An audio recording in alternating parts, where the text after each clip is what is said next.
Allez, Corentin, vous avez la parole pour les premières questions à notre invité, David Tebib. Oui, on a vécu une fin de saison intense avec l'USAM Nimegard. On pensait il y a quelques semaines après la défaite à Dunkerque que tout était fini pour cette 5e place. Et avec l'USAM, tout est encore possible. Évidemment, il y a eu l'exploit à Paris. Et donc ce match face à Limoges, suspense jusqu'au bout, même s'il y a eu la défaite. Et donc, il n'y aura pas d'Europe pour l'USAM la saison prochaine. Voilà, au vu de cette saison, il y a eu beaucoup de blessures, assez compliquées. Alors, il reste un match face à Nantes, on va dire, entre guillemets, pour du beurre. Mais quel sentiment prédomine chez vous à l'issue de cette saison ? Je crois que le premier sentiment, c'est satisfaction. Alors, pourquoi satisfaction ?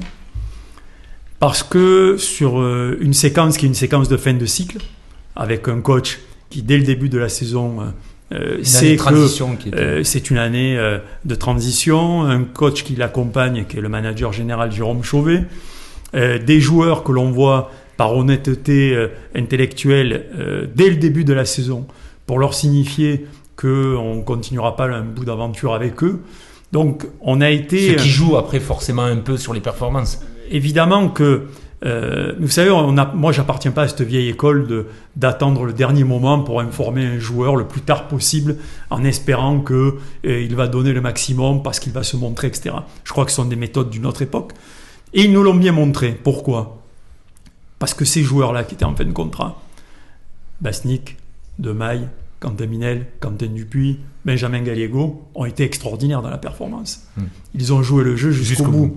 Donc, ça prouve bien que, ils ont respecté le club, ils ont respecté le maillot, ils ont respecté leur contrat, et que la méthode que l'on a utilisée était la bonne. Donc vous êtes satisfait Donc satisfait d'avoir vécu une saison, j'allais dire, difficile à vivre. On l'a redouté en début de saison, et qui aurait imaginé, avec la blessure de deux leaders, à savoir Boy Bassoko et Hugo Kamchop, à la fois en défense et en attaque, et je rappelle que pour les deux, c'est dramatique, c'est encore une fois les croisés, des blessures graves. Hugo devrait reprendre à la reprise et Boïba un petit peu plus tard en première partie ou fin de la première partie de saison. Jamais on n'aurait pu imaginer cela à 2 journées de la fin, de pouvoir encore être dans la compétition. Moi, en début de saison, tout le monde me disait ça va être une saison difficile, ça va être ceci, cela. On a vécu des émotions incroyables. On a eu plus de 50 000 personnes au Parnasse. Sur l'ensemble de la saison. Quasiment des affiches carrément à guichet fermé, quasiment sur toute la saison. On a vécu des émotions incroyables avec ce match en apothéose à Paris Saint-Germain. Voilà, je crois que c'est juste fantastique. Et puis n'oublions pas l'éclosion de nos jeunes joueurs, mais on en parlera peut-être après. Oui, on va en parler. Non, pour avancer, je voulais vous remontrer ces images que Romain va pouvoir nous montrer de dimanche. Voilà, le club a honoré Benjamin Gallego pour sa dernière. On vous a vu ému, vous aussi, quand vous voyez ces images. Est-ce que vous ne dites pas qu'il aurait pu continuer un an ou deux de plus ? Parce que lui en avait envie. Oui, on peut tout dire, vous savez, mais après, il y a des choix à faire. 2, il y a également les circonstances d'un groupe qui font que vous devez aussi oxygéner certains postes. Je vais vous donner un exemple très précis. Parce que vous me parlez de Benjamin Gallego. Est-ce que Benjamin Gallego, on ne l'aurait pas prolongé si Hugo Kamchop n'était pas blessé une seconde saison consécutive ? La question, elle se serait posée. Sauf que le sport de haut niveau, c'est le monde de l'entreprise à la vitesse de la lumière. Tout va plus vite. Parce que d'une semaine sur l'autre, vous êtes obligé de vous adapter. Et donc, la blessure de Hugo, elle entraîne quoi ? Elle entraîne l'insécurité sur une récidive des croisés d'un poste très fragile. Puisqu'on a Tom, qui quand même tient le poste depuis maintenant 2 saisons de manière remarquable. On a Benjamin qui a été blessé en pointillé, même si lorsque lui il est blessé, il est capable de jouer avec la douleur. Et on se retrouve avec notre joueur phare, qui était au poste, normalement Hugo, avec 2 années consécutives les croisés. Donc vous êtes obligé d'imaginer la saison prochaine, comment va être ce poste. ce poste il est en difficulté. D'où le recrutement aussi d'un de pivot Cosard, on va en parler. de Sébastien Cazorla. Justement, avant de laisser la parole aux sociétaires, c'est vrai que l'USAM aujourd'hui, voilà, on va pas revenir sur le parcours sur les 10 dernières années, mais vous êtes dans le top 5, c'est l'objectif, en tout cas proche cette saison encore, vous serez pas loin. J'ai le souvenir il y a 2 ans quand Lubomir Vranjes était arrivé, c'était à peu près il y a 2 ans que vous alliez annoncer son arrivée. L'objectif c'était la Ligue des Champions pour 2025. On voit que ça sera compliqué parce qu'il y a une grosse concurrence. Comment on arrive aussi, vous en tant que président, à voir long terme quand on sait qu'il y a ce plafond de verre, qu'il y a les 3 écuries intouchables, les 3 monstres devant, et qu'on sait qu'on doit faire le top 5, ce qui est déjà bien, hein, c'est pas pour... Mais bien sûr. Qu'on sait que voilà, vous aviez envie, parce que vous êtes ambitieux de franchir ce palier de la Ligue des Champions, on voit que ça sera compliqué. Voilà, le but c'est toujours le top 5, mais comment on fait en ayant ce plafond de verre parce qu'il y a aussi le côté financier. Déjà, je suis heureux que vous rappeliez que nous sommes en première division. Non, mais bien sûr. Que nous sommes dans le top 5 depuis maintenant plusieurs saisons, que nous avons joué consécutivement. Mais forcément, il y a envie de voir plus haut. Plusieurs fois la Coupe d'Europe. Moi, aujourd'hui, j'ai une vision sur le club de l'USAM Nîmes-Gard de la même façon qu'une entreprise doit s'adapter aujourd'hui en 2024. Et aujourd'hui, elle doit s'adapter, le club de l'USAM Nîmes-Gard doit s'adapter avec quoi ? Avec un environnement économique extrêmement fluctuant. Pour les entreprises, etc. Les partenaires. Avec un Parnasse, qui est un Parnasse qui nous amène à une capacité de 3200, 3400, même si on pousse les murs, et on va jusqu'à quelquefois 3500, comme c'était le cas ce dimanche. Et avec ces données-là, on observe ce qui se fait à côté avec la concurrence. La concurrence, c'est quoi ? Vous l'avez vu, on va prendre le match de Limoges. Limoges, aujourd'hui, c'est un club extrêmement émergent, très fort économiquement, qui était un club qui n'existait pas il y a quelques saisons, puisque la saison dernière, ils se battaient pour éviter la relégation. Le maintien. Et il y a 2 ans, ils étaient en D2. Et il y a 2 ans, ils étaient en D2. Donc, ça veut dire qu'on doit s'adapter sans cesse. Maintenant, il y a une chose qui est l'ADN de l'USAM, c'est la performance. Aujourd'hui, nous sommes, vous l'avez dit, malgré toutes les embûches que l'on a eues, on est encore un club performant, on est 6e à 2 points de la 5e place. Et on a vécu une saison extrêmement agitée par tout ce que l'on a vécu en termes de blessures, en termes de fin de cycle, etc. etc. Donc déjà, la première chose moi, qui me vient à l'esprit, c'est le niveau d'excellence et de performance. Tous les joueurs qui viennent, tous les jeunes joueurs qui sont dans ce club savent qu'il y a un devoir de résultat, un degré de performance élevé. Un autre élément qui est extrêmement important, mais on aura l'occasion de le développer dans un second temps, certainement un petit peu plus tard dans la saison, puisqu'on a nos U17 qui vont jouer les finalités pour être champions de notre région, mais on a déjà les U15 qui le sont, on a toute notre section féminine qui est montée en National 3, on a notre équipe Fagnon qui est montée en National 1, après avoir été vainqueur de la Coupe de France la saison dernière.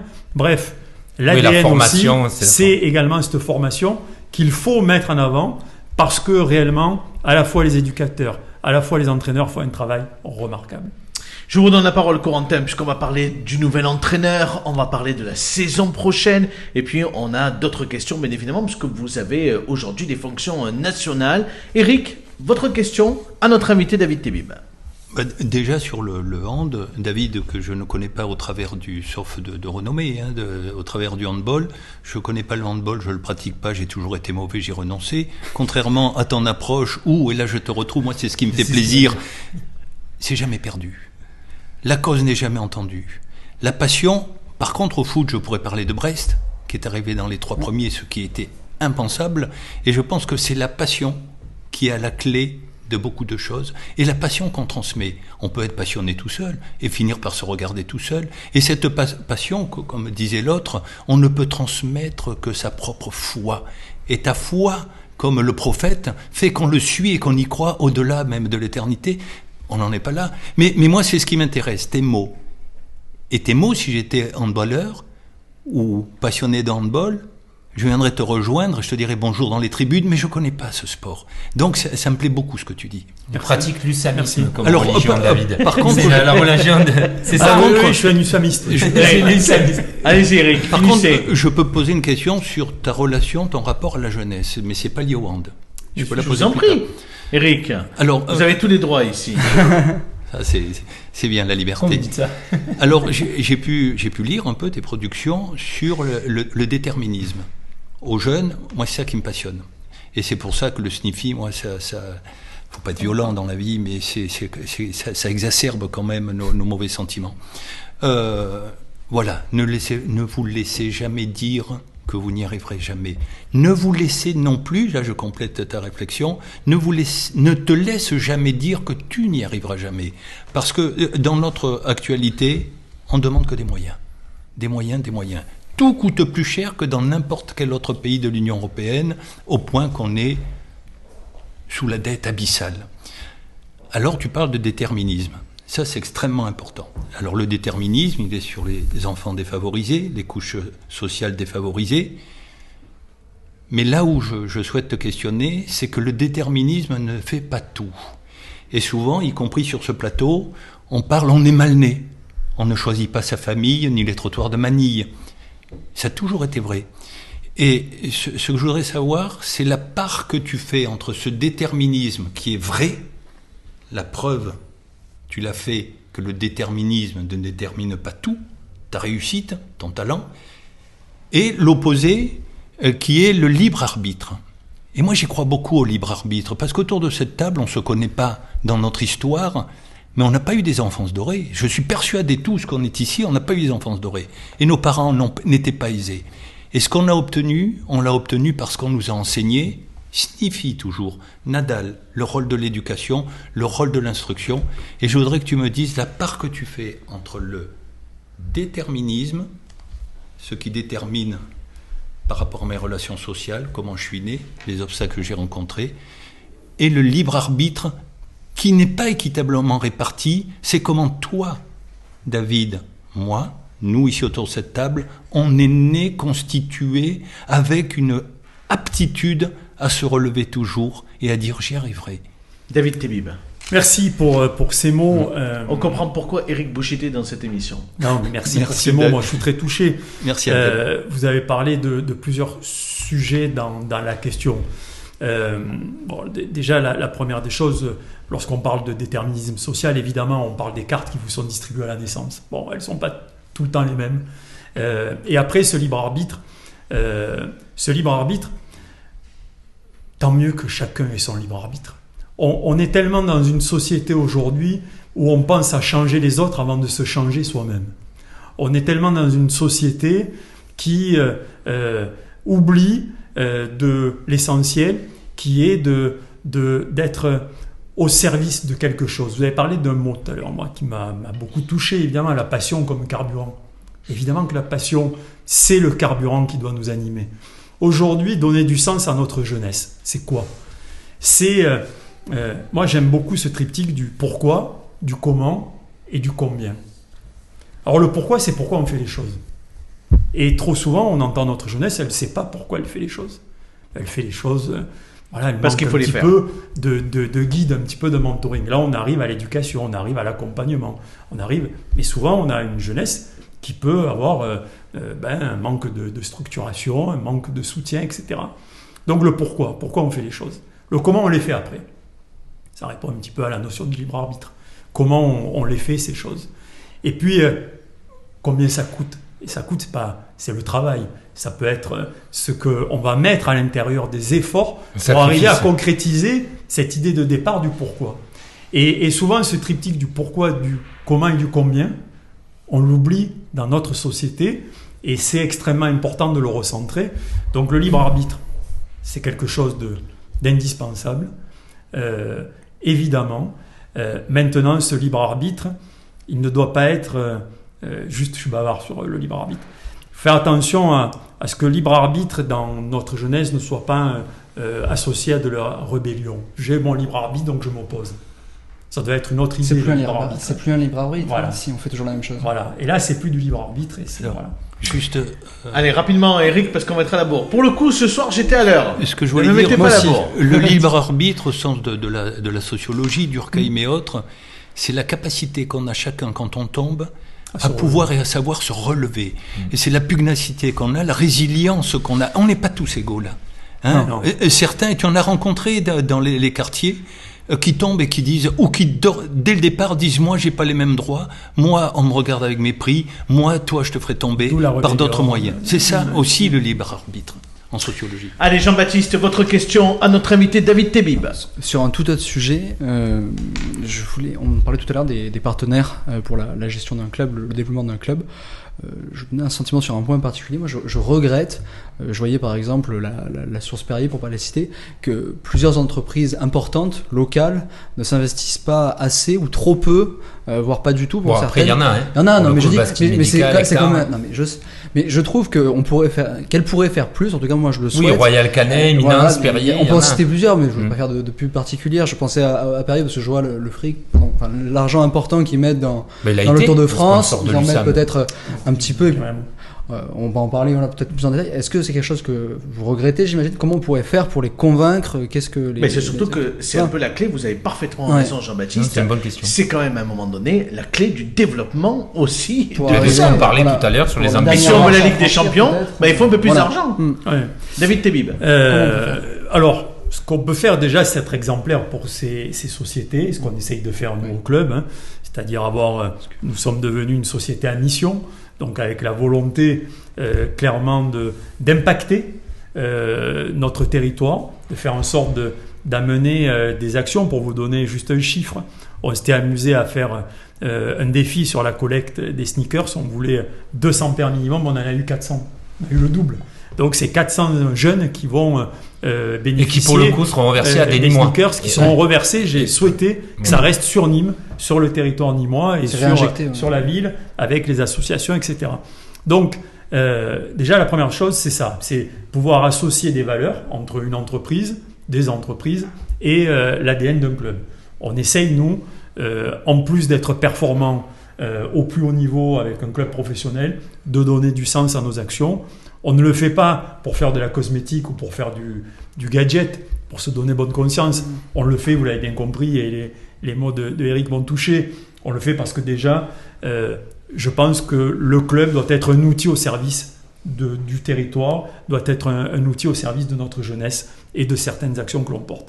Le deuxième point, c'est l'affaire de tous, c'est-à-dire nos clubs, plus tout l'écosystème politique doit être ensemble soudé, ce qui est le cas. On travaille ensemble parce que on doit leur donner envie de venir investir, de venir s'investir à l'intérieur des clubs et pas uniquement évidemment du club de Lucien Lingard, mais dans tous les clubs qui ont cette exemplarité, ont cette envie d'être dynamique, etc., etc.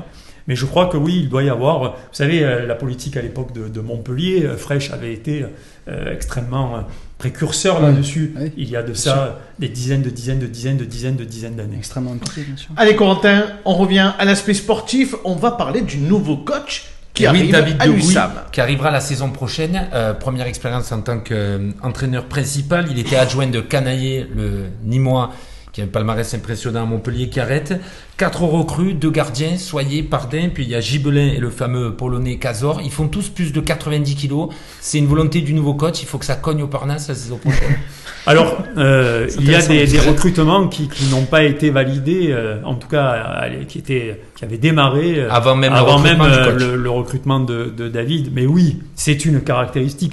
Combien de fois on a entendu au Parnasse par nos supporters, par tout le monde. On parlait tout à l'heure des politiques. Moi, je fais un clin d'œil à notre premier supporter politique, quand même, qui est Jean-Paul Fournier, qui est là à tous les matchs.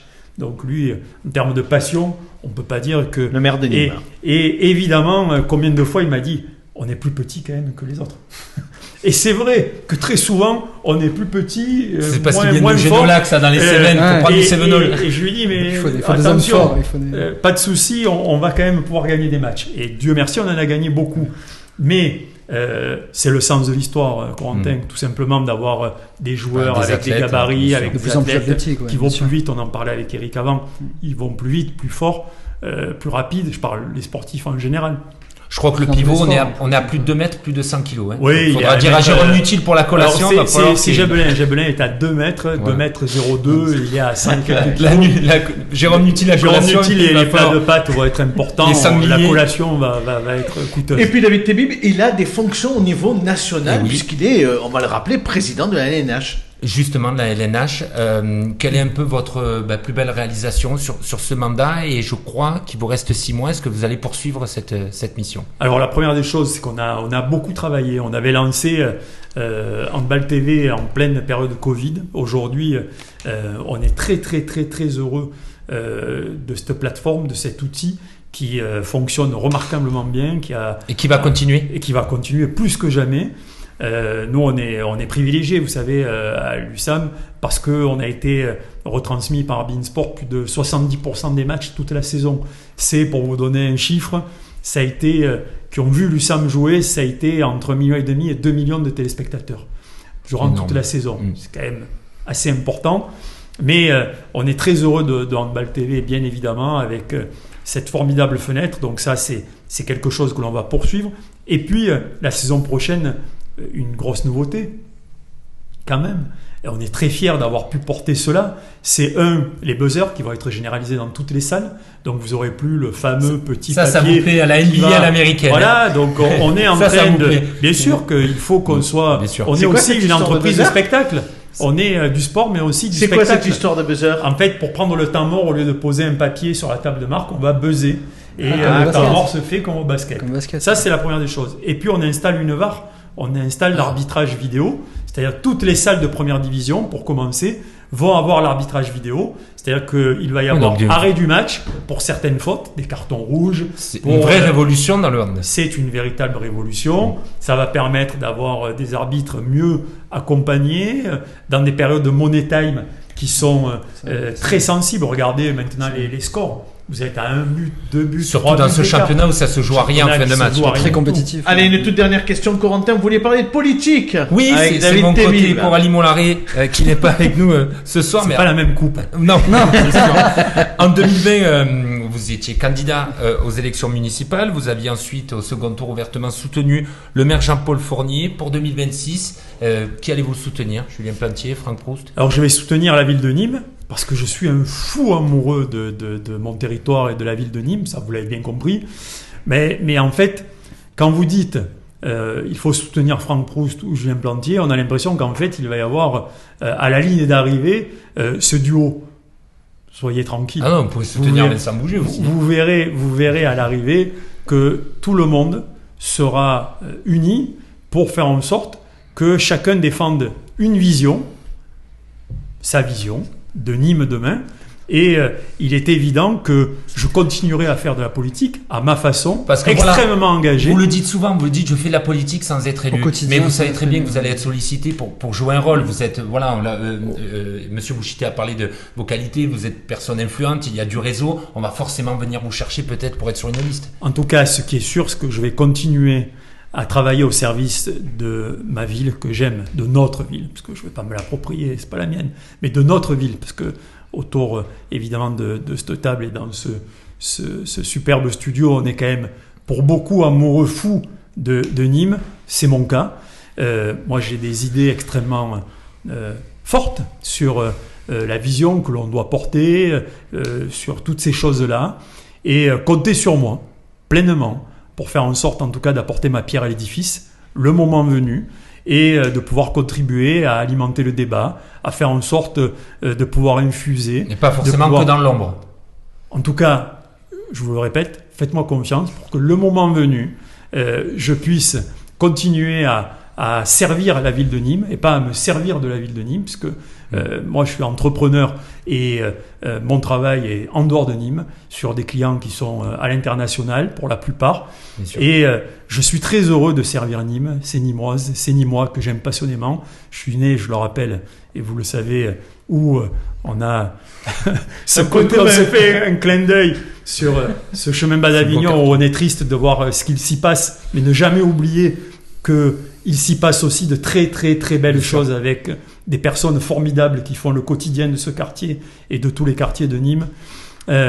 Donc voilà, donc Vous m'avez posé une question, je vous ai répondu avec beaucoup de sincérité et beaucoup d'engagement. Faites-moi confiance, je saurai prendre mes responsabilités et il n'y a aucun problème pour que je fasse avancer avec la vision très modestement que je peux imaginer pour le Nîmes de demain. En tout cas, oui, je continuerai à avancer. On avait fait une formidable action, vous vous en rappelez, hein, avec la venue de Kylian et puis de Michel Larocque et puis de Jamel Debbouze. On va peut-être avoir des surprises qui peuvent arriver dans les mois à venir. J'en parlerai aux intéressés le moment venu, à commencer évidemment par... pour faire mieux qu'Mbappé, il faut y aller. Franchement, on peut... N'oubliez pas que tout est toujours possible. Toujours possible. Alors, pour Clint Eastwood, il faut se détacher. Tout est encore toujours possible. Tout est encore Merci en 2024. David Tebib en tout cas d'avoir répondu à toutes nos questions. Merci à vous.